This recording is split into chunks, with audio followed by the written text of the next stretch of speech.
All right, welcome back to the 2026 SEC Baseball Tournament Game 1 post-game press conference, joined by the Missouri Tigers, represented by head coach Carrick Jackson, along with shortstop Cam Durnan and catcher Mateo Cerna. In a moment, Coach will give an opening statement, and then we'll take questions directed to players only, please. Please wait for the microphones to be called upon, and wait for the microphone on each side to ask your question. Coach, if you give us an opening statement. Yeah, just really proud of our guys. I mean, we've obviously had some ups and downs this year, played some really tight conference series, been able to win some conference series, lost some that were really, really close, and just challenged our guys to come out today and play for one more day. Come out and play the best that we can play with your hair on fire. We got nothing to lose, throw blows. We talked about what our offensive plan needed to be going into this. We were able to execute that. We played good defense. Obviously, from a pitching standpoint, we kind of went back and forth a little bit, and the pitching has been one of our strong suits all year, but offensively we were able to come back and answer the bell, and so I'm just really proud of our guys in their fight. All right, if there are questions for Cam or Mateo, please raise your hand. We'll start on the front row on the left. Matt Talvey from World Baseball Network. Mateo, what did it mean to just get out to the left side of the win column today and just seeing key at-bats from your offense and how Pierre Durnan just had quality at-bats the whole way? Yeah, it was awesome. Last year, we're here, and it didn't go how we wanted it to, so being able to have another day, another game on this beautiful field, it's awesome, man. We just played team baseball today. On the front row again. Mateo, how much did y'all talk about ABS coming into the tournament, and then what did you see on those pitches you ended up calling the other way? Yeah, we talked about it a little bit yesterday, kind of like how big it is, like the size, and when we're gonna challenge it specifically, and it was just kind of just like working with the pitchers and working with the hitters to know the zone. Also on the front row on the right.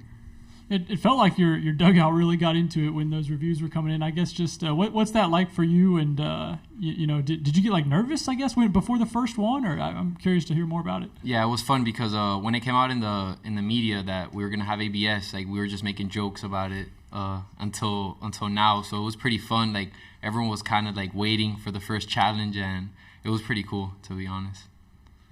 Next one for the players, back in the front row. Yeah, Cam, what did you see just from the offense generally today in terms of approach that allowed you to have the kind of success you did? Yeah, we played really good team offense today. It felt like every time we had runners on base, we capitalized. And really just the most important part is every time they scored, I feel like we answered back. And when you do that, you got a good shot to win. Any more for the players? If not, Cam, Mateo, thanks for your time today, and we'll see you again tomorrow. Thank you. Thank you. Thank you, guys. All right, if there are questions for Coach, please raise your hand. It's front row. Hey, Coach. To what extent did you expect Mateo to be that good at the ABS piece of it? Really good, because he has a great understanding of the strike zone. One of the things, he had an oblique strain this spring, and so he wasn't able to start at the beginning of the season, and so we had him umpire our scrimmages when we were inside, and just giving him a different perspective on what umpires are looking at, giving him the perspective on what, from a batter's perspective, hey, when you're in there and now you get to see behind and see where those pitches are starting, because you don't have to worry about making a decision on swinging or not, and even from a catching position, you're not worried about trying to steal the strike or frame it well or any of those types of things. So I think they gave him a really, really good perspective, and he's always had a good understanding of what the strike zone is. Right in the center of the room. Coach, we visited last year, and it was a disaster of a year. It wasn't anybody's fault, but it's clear that Missouri is a better baseball club this year. And it's not just about the kids. I know it's about your staff sometimes too. But when you think about how far this program has come in the last 12 months, not done yet, but what are your thoughts about that? Tremendous strides, right? I've said from day one we have to build it, and the build is never pretty. Nobody likes the build but the builder, but when it's finished, everybody likes the finished product, and we're still in that space of building. Obviously, like I said, we've had some good weekends this year, and we've had some bad weekends this year, and unfortunately, how people look at it from the result-driven goals of what the record is, the record doesn't reflect it, but baseball people and people that have watched us for the last 3 years, just like you said, they know that we're better. They know that we're moving in the right direction, and they know that we're doing it with a Mateo Cerner, who's been in our program for 3 years, a Josh McDevitt, who's been in our program for 3 years, a Blaze Ward, who unfortunately didn't get his recognition for being on the all-freshman SEC team, but one of the best freshman hitters in our conference. And so we're building it with those types of guys, and it just takes time. But we're moving in the right direction. I love the direction that we're headed in, and good things are coming for us in the future. Back in the front row. Just Mateo catching well today with McDevitt and also Villarreal and Skidmore. How do you feel like he adjusted with the ABS, and also to part on to the ABS, how do you feel that the Coaches Association evaluated with the ABS being in the SEC alongside other governing bodies like USA Baseball? Yeah, I think when you talk about what Mateo was able to do, again, once you know what the strike zone is, right? Like when you're getting an umpire, we study umpire reports, and some guys call a little bit wider, some guys call high, you know what this is. You know what this zone is. And so for him to understand what the zone was, that's what allowed him to be 7 for 8 on his challenges today, because he knew what the zone was. And he didn't have to say, hey, the guy's calling the ball a little bit out today, or he's calling a little bit down. No, the zone is a zone. And so he was able to challenge in that zone and have success with that. As far as the Coaches Association, again, this is an experimental year with this, right? And I'm sure you guys were just in here with Coach Bianco, and he does not hold back. So I'm sure he had some things to say about how he felt about it. And I think there's some things that we'll have to look at and review and make sure that we put it in a position where it is effective. But we're ironing out the kinks, and we got to understand that we're ironing out the kinks. But I think it's something that will be beneficial for the game moving forward. Toward the back on the right.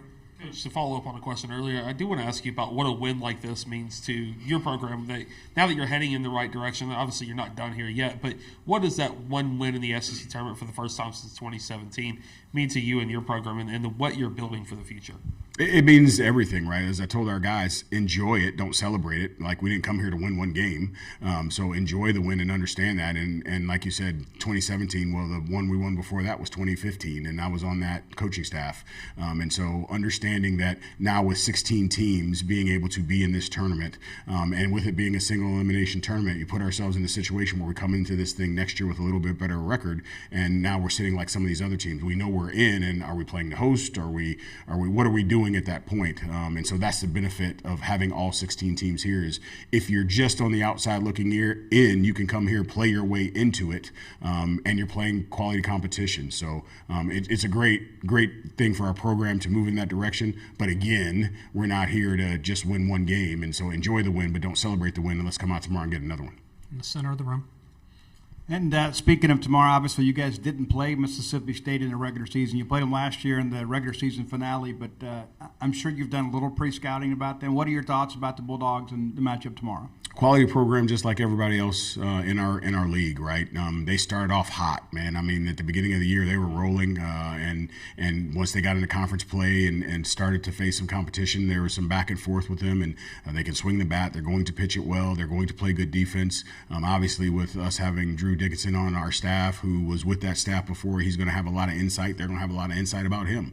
So I think it's going to be an interesting chess match, because we know how they're going to go about it, and they know how we're going to go about it from a pitching and defensive standpoint, or pitching standpoint specifically. So I'm looking forward to it. And again, our kids, I think they've proven that when we play good baseball, throw strikes, have quality bats, play good defense, we can play with anybody in the country. And so tomorrow, that's all it is. And the beauty of the game is you're really not playing against them. You're playing against the game itself. So we just need to do what we need to do, how we need to do it, when it needs to be done. On the fourth row on the right. Hey, Coach. Kind of to piggyback off the ABS questions, clearly Mateo had a green light today. Was that the same way for your hitters, or did you guys kind of have some conversations beforehand about situations and things like that when you really felt like they could take advantage? It was absolutely not the same for our hitters. so even when Pierre challenged there at the end, like, it was at the end, so I really didn't say too much, but I want to be like, hey, come on now, like, some of the stuff you swing at, I'm not giving you free reign to be able to tell me what's a ball and a strike. But no, we talked to our hitters. I put up a actual little placard, little board in the dugout of saying, hey, these are the situations that we will challenge. These are when we want to challenge these situations, but more importantly, I will let you know before you go to the plate if in your at bat you have the ability to challenge. And so I think that was the best way to go about it. Now, what we did last weekend at Texas was to prepare them for that and to give them some, I guess, insight on their own ability to challenge. We told them last weekend, hey, if you want to challenge, tap your thigh. And so we charted every pitch. When they tapped their thigh, we asterisked that pitch. Then we went back and looked, and I think we were 0 for 5. So that just made my case for me, like, nah, we're not going to give you free reign just to go out and make challenges. On the right, third row. Coach, Eli Skidmore was fantastic. Just talk about what you saw from him today. Again, another one of those freshmen that you build with, right? He had a very turning point moment for him at Kentucky, where we win that series. He's on the mound. He's struggling a little bit, and I went out to him. I said, hey, man, this is why you decided to come here. As a St. Louis kid who's always loved Missouri, who bleeds black and gold, this is your moment, and this is why you're here. And I reminded him of the same thing today. This is your moment. This is why you chose to come here, to be in these types of situations. And he stepped up to the plate figuratively and got it done. Any more for Coach? If not, Coach, thanks for your time today. Good luck tomorrow. Appreciate you, MIZ.